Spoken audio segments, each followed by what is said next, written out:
बिस्मिल्लाहिर्रहमानिर्रहीम। अस्सलाम वालेकुम बहन भाइयों, बेटे बेटी, वेलकम टू माय चैनल। आज की वीडियो का अनुमान है कि गिरवी नामा क्या होता है। गिरवी नामा कहते हैं ना, गिरवी नामा क्या होता है।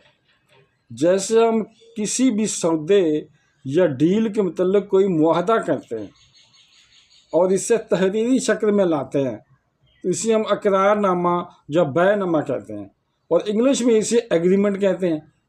इसी तरह कोई भी चीज़ मसलन प्लाट या घर या सोना, कोई भी कीमती चीज़ जो ख़राब ना होने वाली हो, इसे बतौर मानद गिरवी रख कर या रखवा कर पैसे लिए जाते हैं और जो इस डील के मतलब एग्रीमेंट किया जाता है, जो रिटर्न की जाती है और इसमें कुछ शराइत लिख लेना, इसे गिरवी नामा कहा जाता है।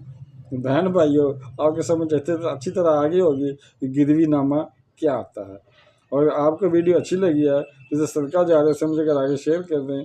और अगर अभी तक आप मेरे चैनल को सब्सक्राइब नहीं किया तो लाजमी कर लें और बेल को दबाकर आप पर क्लिक कर दें ताकि मेरी आने वाली अच्छी से अच्छी वीडियोज़ आके मिलती रहें। चलो मिलते हैं नेक्स्ट वीडियो में। अस्सलाम वालेकुम। खुदा हाफ़िज़।